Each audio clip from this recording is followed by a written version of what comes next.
Well, tonight on the podcast, ladies and gentlemen, we're going to go back to Chicago, Illinois once again. Chicago has been one of the cities that the migrants have been sent to. Now, we understand that here in the state of Texas, they have been flooding our state for the longest. So Governor Greg Abbott says, you know what? Since other people say they are sanctuary cities, we don't have cities in our state that openly say they are sanctuary cities. Let's go ahead on and send the people up there since they want to partake as a sanctuary city. Now, we want to cover about two news stories actually out of Chicago. One of them was sent to me by Brother James. Appreciate you, Brother James. Give you some acknowledgement for that. But black people are getting very upset, very, very upset about what's going on. You see, I want you to notice what they're doing. The Democrats are putting these people smack dab in black communities. They don't speak the language. They're bringing some of their criminality with them. And we're going to check this out in this clip. So let's go ahead on and cue this up because, boy, we got a lot to talk about. Residents here in the Austin neighborhood say they are not happy after learning the city wants to house around 200 migrants at Amundsen Park. It's not fair. We are taxpayers. They treat us like we're invisible, like we don't even exist. When are they going to stop? The mayor is not going to say anything about them stopping them. Stand up. We haven't heard a word from you, Mayor Brandon Johnson, about our community. Donald Glover is the president of the Amundsen Park Advisory Council and says he is against the city's plan, citing health, crime, and safety. We are not anti-immigration, but why should our lives suffer? That's right. And you're not thinking about us. You're thinking about, so it's not right. NBC. Now, before we continue, I want you to remember what that brother said. He said that they suffering, they going to suffer. They bringing these people in who are not vetted. You don't know if they are coming straight out of prison, out of some of these countries. They've been word on the street that some of these countries are emptying their prisons and telling them, look, we'll let you go, but you got to go over there to the United States. You can't be here, right? So just remember some of that as you listen to this. I've learned from the 29th Ward Alderman the city's plan is to start moving migrants in this weekend. He said activities and programming at the field house would then be moved to Sire Park and Levitt Elementary. The park are for the citizens of Chicago. Why should our lives change for the worse to be convenient to someone else? That's not fair. Meanwhile, correct. So they're going to take away all the activities for the neighborhood away from them to put 200 people who didn't vote in the last election, right? Didn't vote, not paying taxes to the government or anything, but they're getting free room and board. Largest shelter in the city is at the Inn Hotel in Streeterville with 1,500 people. Alderman Brian Hopkins says they've been dealing with ongoing problems from prostitution to narcotic sales. City is at the Inn Hotel in Streeterville with 1,500 people. Alderman Brian Hopkins says they've been dealing with ongoing problems from prostitution to narcotic sales, so bad that he says this location has been declared a narcotic hotspot by Chicago police. Now they want to bring that problem to the black people's neighborhood. A recipe for disaster. I want you to hear what this alderman says. Task force that's designed to get on top of this and to stop the illegal narcotics trade, and they're doing their job, but it's hard to keep up with this. The alderman telling constituents he wants the shelter to close when the contract expires at the end of the year. As for residents in Austin, they're calling out City Hall. We're going to fight them. And I'm going to say this on TV. Brandon Johnson and Chris Terraferro, this is your hat and you're going to wear it. Doesn't seem like the brothers and sisters are too happy with Mayor Brandon Johnson in Chicago. Now, this is the thing. At least Mayor Eric Adams said, hey, these migrants coming to a neighborhood near you. He did say that. What Brandon Johnson and them is doing, they're not putting them in the white neighborhoods in Chicago. They're not even going to put them in the Hispanic neighborhoods where they can actually be more acclimated. They speak the language, etc., right? No, they're going to take them and put them in the black neighborhoods and cause tension, cause problems, bring in criminality. These people coming over or some of them, you know, they are participating in human trafficking. This also is happening in New York. They come over here participating in human trafficking. And then you have a New York State senator by the name of Jessica Ramos. She's the daughter of Colombian immigrants, going to say, oh, well, it's survival work. And in your neighborhood, you've seen a big influx of human trafficking. Yeah. Women on the street, children on the street. What's going on? What can you do about that? Right. So for folks at home, I represent the neighborhoods of Jackson Heights, Corona, East Elmhurst, that area where I was born and raised. I'm Colombian, the daughter of Colombian immigrants, like many of the migrants, actually. So we naturally attracted a lot of these new families, and what we're seeing, especially along Roosevelt Avenue, is a lot of survival work, right? So we see street vending, we see people waiting to be picked up by construction contractors as day laborers, we see sex workers, we see all sorts of things that people have to do in order to survive. So now human trafficking is considered survival work by the Democrats. Well, if that's considered survival work, you need to let out every criminal out of jail today. Because when some brothers are selling drugs, they say, hey, that was survival work. When some brothers are out here robbing or carjacking, hey, they can say that's survival work. I was just trying to feed my family. That's all I was trying to do by taking other people's stuff. This is what the Democrats going to do to go around law and order. But when we talk like that, that's a problem. I'm getting messages from brothers, certain brothers, on LinkedIn, and I look into their history and what they talk about, straight Democrat, right? They talk about saving democracy. Hey, you Democrats who believe in saving democracy, you're not going to have a democracy the way you're going. I've been watching the videos over the past few days of how people are coming over here. People are doing things that I was just shocked at watching. Even they had parts of the wall built. These people was digging with their hands, digging to go underneath the wall. Men, women, and children. They're going underneath big razor wire that the state of Texas put up. They go underneath it with cardboard boxes to not get poked by the razor wire, sending little infant children, toddlers through there. Somebody on the side to get them. I mean, it is a rush and dash to get into this country. If you don't have borders, if you don't have laws to say, hey, this is the way you come into our country and you got to follow that, then you don't have a country. You have literally anarchy. You're not following the laws. And when it comes to this immigration situation, it's literally anarchy. What laws are being followed that's federal law by the United States of America?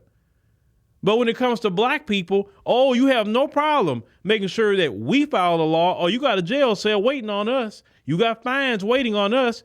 You got bullets and everything else waiting on us if we break any of your laws. You just had a brother that was beaten almost to a pulp in Jacksonville by race soldiers. And also even black ones, right? But them, they've been breaking our laws and they haven't been touched. As a matter of fact, they've been given free room and board, while black people in Chicago who are homeless are on the streets. Black people in New York who are homeless is on the streets, and other groups of people too who are on the streets as well. They get preferential treatment. In New York, they are made them, with the help of Biden, legalize them through temporary protected status. And now they're having this big program where all these employers are coming out and say, hey, we got job openings. Let's hire them. So now they're going to get jobs. Of course, the job's not going to be what they should be getting paid in New York, of course. But, oh, they got a plan for them. And black people, you're just in the way. You're in the way. We're not going to pay you what you're worth. We got this new group of people who will be our low-paid slaves. I told y'all this is the plan for them. They're taking advantage of those people. You got to understand, I said this before, read the book Confessions of an Economic Hitman. Read that book. They will tell you in that book how they destabilized Latin America. So the foreign policy of the United States of America created that problem. So they coming over here because they say, hey, well, you screwed up my country. My country's a mess. I might as well go over there with y'all. And they coming because they know Biden is going to give them free stuff. They know the Democrats is going to give them free things. Like, that's unheard of. You break our law and you get to stay in a hotel? Hotels that American citizens not even staying in. It's about to start getting cold in Chicago and New York. I was looking at the weather report for the weekend, and the temperatures are dropping nationwide, at least definitely in the nights and in the mornings. You look up there in Chicago, it could be in the mid 40s to 50s already, especially what's coming this weekend. And you got homeless people that's out on the street. But these people break our law and they get a free room and board. They get jobs, they get cell phones. They have brand new clothes on because you know they don't have a job to buy it. Your tax dollars are paying for all of that, but you can't get anything. But some of you want to get mad at me when I talk about the Democrat Party. Now, let me tell you my particular thoughts about Democrats, Republicans, etc. I don't believe in having no permanent friends. No permanent enemies, just permanent interest. So if the Democrats is the problem today, they're the problem today, and the Republicans are better for that issue, that's how it is. If Democrats are good for an issue and Republicans are horrible, that's how it is. But we only focusing on our permanent interests. What's better for our community? And right now, the Democrats is an enemy of the black community because look what they're doing to black people. Remember, those brothers and sisters said, they're taxpayers. They don't care what they do to them. They're not even thinking about them. Brandon Johnson's not thinking about them. The Democrat Party is not thinking about them. And when we say you getting what you vote for, this is what we are talking about. Now, you say, is the Republicans are better on the situation with immigration? Yes, they are. They definitely better than Democrats. Look at the Democrat policies right now. You don't have to be a Democrat. You don't have to be a Republican. You can say, I'm politically independent. I'm only focusing on our interests as a community. And this situation with immigration, I'm telling you, black people that do low skill labor or even middle skill labor, right? These people are going, you're going to have a time because we know the capitalist society in America, these corporations do not want to pay people what they're worth. So this is what they're going to do. And then they know in their communities, they don't get rid of their children. So they're going to, on average, they have about 3, according to statistics, about 3, 4, 5, 6. So that's going to be the new workers there too. They don't care about black people. Black people, you being moved out of the way. Now, in my opinion, this is the wake-up call that black America needed. But, I'm not finished with this yet. Let's go back to the news clips. Good afternoon, Stefan. There is a new tone in this migrant crisis. Last August, then Mayor Lightfoot said, send them all here. Everyone was welcome. That is not what we're hearing today. Okay, so Lori Lightfoot, your former mayor of Chicago, she said, send them all. We want them all. And now you're getting them, and now it's a problem. Yeah, she's not dealing with the issues and problems. Y'all are. The dollar amount to care for the migrants sent to the Chicago area is staggering. Governor Pritzker wants the federal government to step up its help. I would say collectively we're talking about $500 million at least when you add what the city has done and the state has done. So we need reimbursement for those dollars. They promised that. Pritzker's letter to President Biden made public and therefore showing the challenge Biden faces from within his own party asks for better bus coordination, send federal staff to Illinois to help process the migrants, as well as more money for housing, food, and social services. We have to have better coordination with every single level of government, and that includes the state of Texas. Lots of communication between staff on my end and staff for the governor of Texas, and I've made it very clear that the governor needs to stop what he's doing and that we all should be working on reform together. He shouldn't have to deal with all of the folks who are coming across the border and staying in Texas. The White House responded to Pritzker's letter, pointing to, quote, House Republicans continue to block the reform the immigration system needs and the $4 billion we requested. The Biden team also notes it has sent $46 million to Chicago and Illinois in grant funding. Oh boy, Mr. Governor, have you looked at all the options available? It's also today, Pritzker looks to smooth over the criticism he received from Chicago aldermen just a few days ago. We have a good relationship with the mayor and the mayor's office, and we're about getting things done, and so is the mayor. So as you heard that number, ladies and gentlemen, that they're requesting back from the federal government. But they say they don't have money for reparations, though. Reparations in the form of cash payments you can't do that. So all the people who's against reparations for Black America. So Black America is saying, hey, pay reparations, a one-time cash payment for the atrocities of slavery, right? So you think that this is better. See, when you so ugly to Black people, Black people is not even your enemy. Black people is not draining your pockets like that. It's not. Anytime Black people say they need something, you against it. Anytime Black people need help, you ridicule them. But these people have came over here. They have not participated in our society. They didn't fight in any wars. They didn't build anything. They come here with their hands out, and you are spending billions of dollars of your taxpayer money to people, and you're never going to get it back. At least Black America would take the reparations and at least do some things in America. But see, more and more as you are realizing, the folks in America, when you keep doing wrong by Black people, you're going to get certain things back. Because understand something, even though we're talking about this issue, let's think about it from a bigger picture. Because their pockets is being drained right now. Drained. And also, we can see they have all the money in the world for reparations. But when they don't want to give reparations to Black America, it shows you they don't want to do it, not because they don't have it, but because purely of the hatred of the Black man and woman of America. Notice they're not saying anything about paying all these billions of dollars for these people coming from third world countries. Notice they're not saying that they don't have the money for it. Notice they're not saying it's going to break the country. We can't afford it. Notice the folks not coming out talking about, what about my tax dollars? Every time we talk about reparations, they always talk about their tax dollars.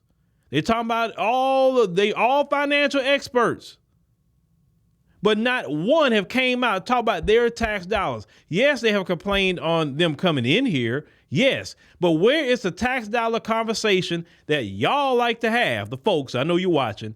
Where's that conversation? I never hear any of you say that. Even people on the right. I don't hear you breaking it down as taxpayer money. And why are you spending all your money? And because when it comes to Black people reparations, you make it personal. I'm not paying reparations, but you're paying way more than reparations to these people. Way more than that. If it were me, I'd rather pay reparations one time than pay out constantly paying in the billions every month to bringing people in that God knows where they come from.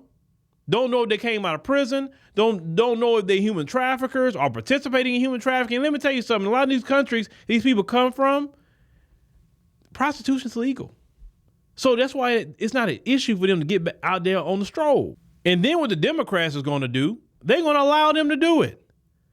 Even a red state like Texas, you know what kind of law they have with that?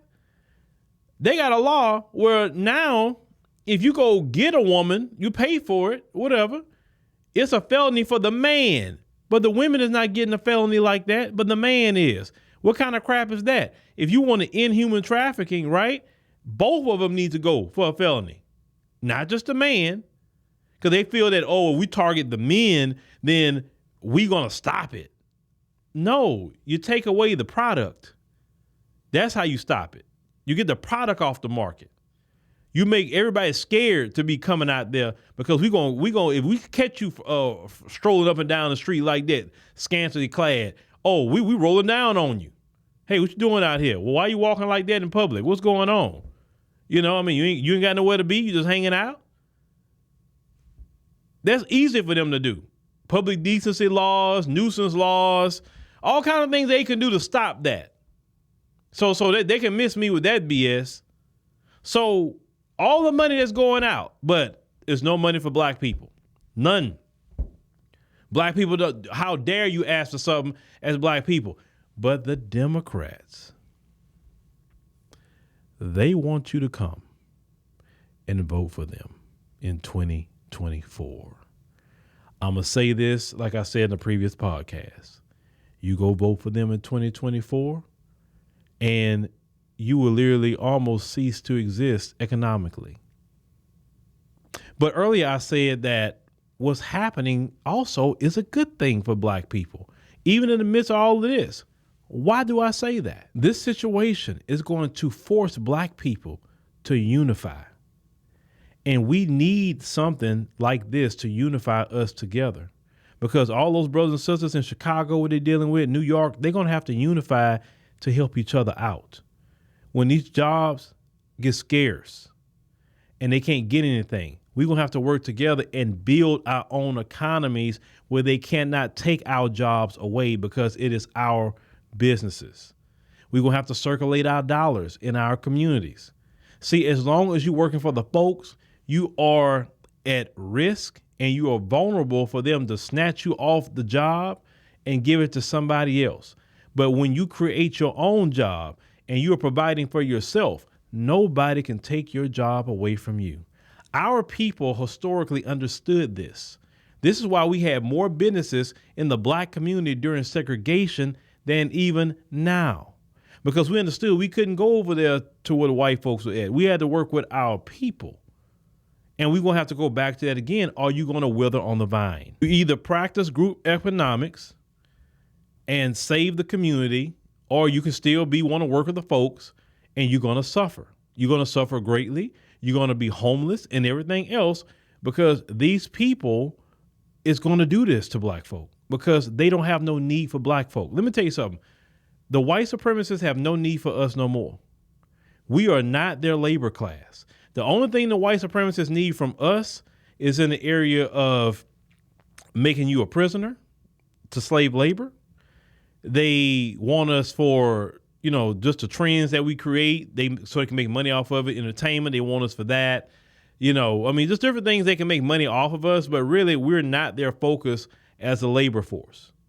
They don't care about black people like that, because they know they can bring these people in, pay them next to nothing, and they're not going to complain. They're not going to talk about any kind of racism that happens to them. They're not going to do anything. They're going to take whatever they put up, whatever they give them, shut up, do the job, and go home. With you have rights. You fought for rights. So you know your rights, at least some of you do. And you know you should be paid more for your job. They have no use for you no more. This is why the plan is to bring them in. The Democrat Party has no use for you no more. Just as much as you saw Biden make the Venezuelans, give them TPS, they're going to try hard to make sure all of them become citizens. And they may even try to put a clause to say, hey, you got to vote Democrat because of what we've done for you. Those people will gladly do it. And if they can legalize all these people that's in here, black folks, you're politically obsolete at that point. So we have to take the model of the Asian community. The Asian community isn't a major political factor, but the Asian community understood we have to focus on our economy. We have to work and focus on ourselves. We're not even worrying about this system like that. Yeah, we got people in there. We'll try to work to get in, but let's focus on building our own stuff. You understand what I'm saying? Let's have a code. They have a code about themselves. They're not out there selling each other out. They know they got their own Pookie and Ray Rays. They know all that, and they keep all their mess quiet. Black people, you're going to have to tighten up. And also, you're going to have to get out of that emotionalism about the Democrat Party. You're going to have to get out of it. It's just that simple. Because that party is going to take you to the grave and to the broke. They're going to take you there, and they don't care. Because you have been silly for the past 60 years. You vote for them with asking for nothing. And they expect you to show up for them in 2024, even though they're doing this to you. So you got a choice next year. It's your choice. You want more of this? That's what's happening? Go vote Democrat. Please vote for them. But when you vote for them, I don't want to hear the crying and complaining. Because remember, you voted for that. I'm sorry. I'm not going to go assist somebody else to eat when my family hasn't eaten? What kind of man or woman is that? You gonna make sure everybody else eat, but your kids is starving? You're starving? Your dog is starving too? Everything you have is starving. But you made sure to go take your effort and to go give a buffet to everybody else. And these people not even thankful for you doing it. They'll talk down on you and even come in here with anti-black racism. Can't stand your black behind. Even though you bringing them a whole feast while your people starving. Y'all better wake up, Black America. Wake up. And when it comes to a conversation with immigrants, black immigrants is not the people they're prioritizing.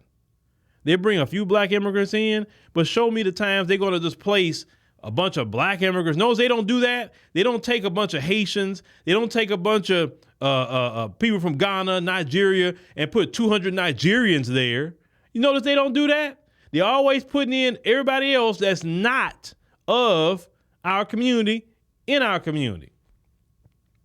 Why don't y'all go to City Hall and say, hey, wait a minute. Y'all know the different communities where the white people at. Say, hey, we not anti-immigrant, but put them over there. They got more resources over there. They can help them a lot better over there. We don't have it. What is the reason you putting them in our communities? You know good and well the median income of our community is not much. But then white people over there got money. Why not over there? We got to take on the whole third world, but they don't have to? No, they should be able to take on all of the migrants too. And the report was saying that Abbott say he gonna try to send them up to 25 buses a day. And they still haven't revoked their sanctuary city status. Still haven't done it because the Democrats don't care about you. They will sit up there and take 1,000 buses a day just not to concede anything. The Democrats, they don't double down, they triple down. And they triple down at your expense, Black America. So let's see what happens in 2024. You want 25 buses a day showing up in Chicago, 25 buses a day showing up in New York. You know, Baltimore will be next. I know DC, send them over there. Let's see what happens. Because only you will let us know if you want more of this. But if you vote for Biden and any kind of Democrat in 2024, you're going to get pushed out your community, and it's going to be your own fault because you voted for it.